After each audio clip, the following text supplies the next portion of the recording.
7月8号，日本前首相安倍晋三在演讲时遇刺，这也让大兵不得不感慨啊，当领导可真难，不但要操心国家大事，还要防止各种明枪暗箭。历史上类似这样运气不好的领导人是不在少数，甘地、林肯、肯尼迪、伊藤博文等等。而另一波被幸运女神眷顾、大难不死的领导人也不少。今天大兵就给各位盘点一下那些幸运儿都是谁。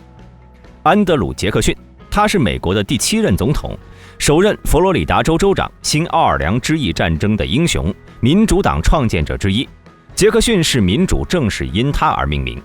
在美国政治史上，杰克逊始终被美国的专家学者评为美国最杰出的10位总统之一。在1833年5月，杰克逊总统为美国前总统华盛顿的母亲扫墓，遭到了因私吞公款被撤职的海军军官的袭击。但是由于肇事者没有用枪，因此并没有人员伤亡。当然，杰克逊总统也是军人出身的，真打起来的话，对方未必打得过。到了2年后，杰克逊刚在国会参加完议员的葬礼，就在国会外遭遇一名试图举枪暗杀他的男子。但是脾气暴躁、性格刚烈的杰克逊总统并没有逃跑，反而是使用自己的拐杖还击，几乎将对方缴械。再加上当时因为天气潮湿的因素，2把用于暗杀的碎发手枪都哑了火，导致这次暗杀彻底失败。后来的审讯结果显示，这个杀手患有精神疾病，现实生活中呢是一名失业的油漆工，内心则认为自己是英国王室的继承人。虽然审讯中提到了杀掉美国总统才能够有更多钱之类的话，但是并没有直接证据表明与其他人相关，因此法院便只能将这个人关进精神病院。之后的几年，由于蓄奴问题逐渐发酵，成了美国不可调和的矛盾，最终酿成了美国历史上死伤人数最多的战争——南北战争。而另一场针对总统的谋杀案也在这场战争后出现了。那名刺客同样也被诊断出患有精神疾病，被拘留于疯人院中。西奥多·罗斯福，他是迄今为止美国史上最年轻的总统，从1901到1909。罗斯福在总统的位子上干了8年，连任2届，而他的继承者威廉·塔夫托总统呢，却和他之前实施的许多政策有着严重的分歧。于是，愤怒的罗斯福在1912年成立了进步党，并且宣布将代表该党参加总统竞选，追求自己的第3任期。到了10月14号，在威斯康星州的密尔沃基市，罗斯福在乘车前往演讲的路上，向支持者们挥帽致意。这时候呢，一个人突然举起了一把科尔特左轮手枪，抬手一枪正中罗斯福右侧胸口。身旁的一名速记员最先反应过来，第一时间将行凶者按倒在地，随即人们一拥而上，将他抓了起来。随行的人员们马上也开始查看罗斯福的伤势。不幸中的万幸是，当时罗斯福恰好穿了一件厚大衣，在大衣右侧装着他的眼镜盒和演讲稿，子弹先后穿透了这2样东西，才钻入他的胸膛。这时罗斯福的随行医生当即建议他立即前往医院，但是却被他拒绝了。原来罗斯福曾经也当过兵，对枪支非常熟悉。他咳嗽了几下，发现没有咳出血来，就知道子弹并没有穿过肺部，自己并没有性命之忧。于是他先是让愤怒的随从不要殴打行凶者，让他们把他交给警察局去处理。接着罗斯福又坚持让手下将他送到礼堂，他还是要先完成这场重要的演讲。台下的观众得知罗斯福即便是中了枪之后也要演讲后，立刻变得群情激昂起来。罗斯福将这次的演讲题目呢命名为比任何人都伟大的进步事业。他表示，如果政府忽视所有的公民的福祉，那么刚刚降临在他身上的那种暴力就会变得司空见惯。直到1个半小时后，罗斯福才在一片掌声中结束了这次特殊的演讲。当罗斯福到了医院检查后，才发现那颗子弹就卡在了胸肌里面，并没有伤到重要的器官。在综合考虑之后呢，医生认为把子弹取出来的危险更大，所以最终决定不做手术。就这样，那颗子弹就一直留在了罗斯福的体内，陪他度过了余生。富兰克林·德拉诺·罗斯福又被称为小罗斯福，他出身名门，是美国第26任总统西奥多·罗斯福是他的远房叔叔。同时，小罗斯福呢也是美国历史上唯一一位蝉联4届的总统，在20世纪的经济大萧条和2战中扮演了重要角色。在大萧条时期，他推出了新政挽救经济。二战爆发后呢，又推出了租界法案援助盟国。在二战后，小罗斯福重新定义了自由主义，并根据他的新政联盟重组了民主党，被学者评为美国最伟大的3位总统之一。另外2位呢是乔治·华盛顿和亚伯拉罕·林肯。在1933年2月15号大选胜出的小罗斯福，在迈阿密海滨公园的一辆敞篷车的后座上发表即兴演讲。一个名叫加卡利亚的人和当时正处在经济萧条中的人们一样，失去了工作，只能依靠自己的存款继续生活。对自己现在的遭遇，加卡利亚将罪责怪到了新任总统罗斯福的头上，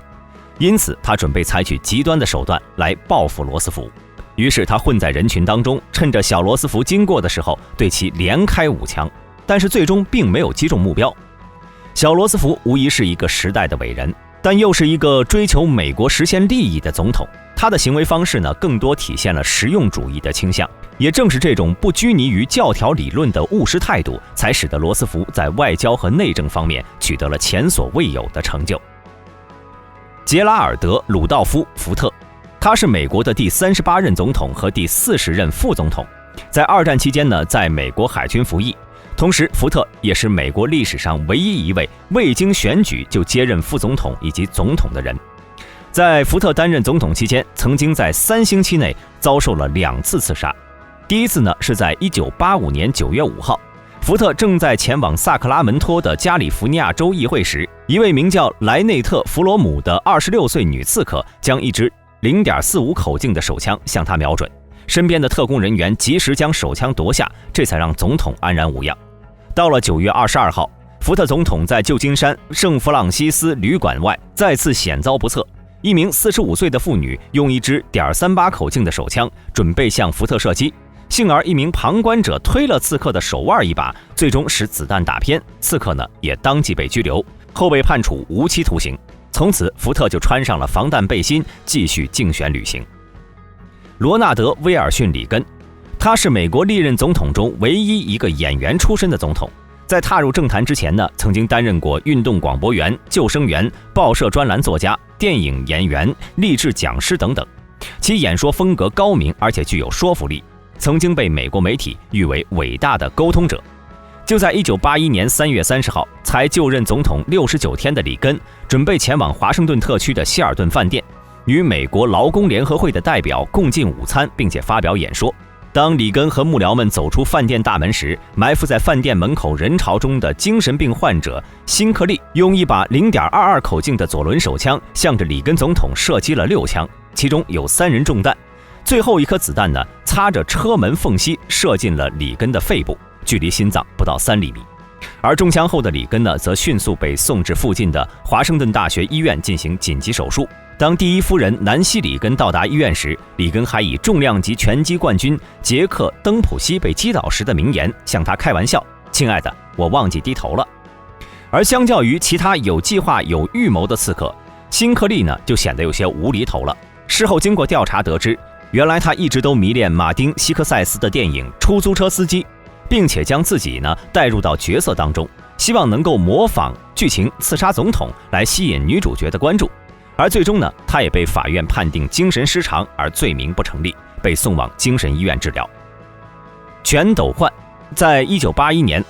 韩国汉城取得了1988年夏季奥运会的举办权，这对于韩国人来说是一件举国欢腾的好事儿。为了让奥运会顺利召开，韩国总统全斗焕准备访问缅甸、印度、斯里兰卡以及澳大利亚等国家，其中呢，缅甸是全斗焕的第一站。为了表示友好，他准备次日前往缅甸独立运动奠基人昂山将军的纪念堂来献花圈。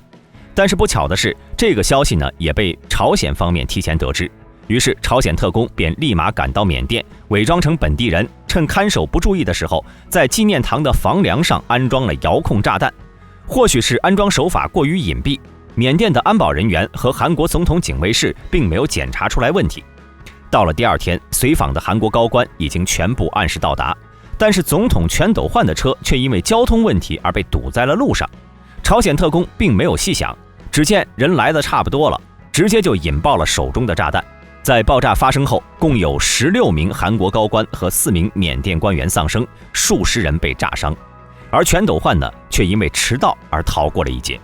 最终经过多方排查，缅甸警方锁定了3个嫌疑人，抓捕后呢，也得知这3人都是朝鲜特工。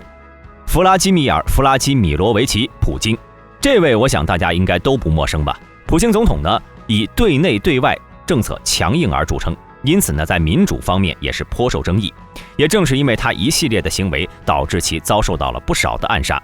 一次在俄罗斯记者的采访中呢，普京坦言，在我的3任总统生涯中，已经完美躲过了5次刺杀。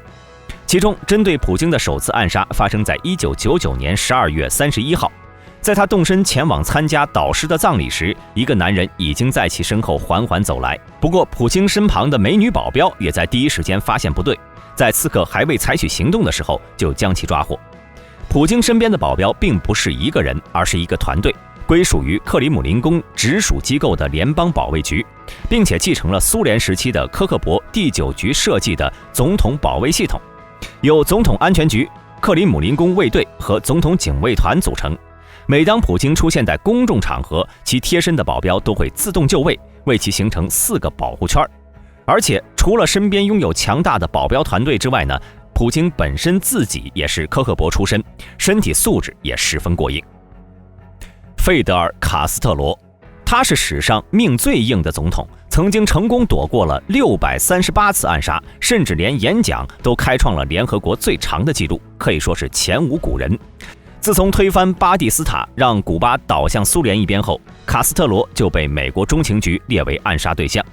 根据美国中情局的解密文件统计表示，其中光是中情局对其暗杀次数就达到了634次，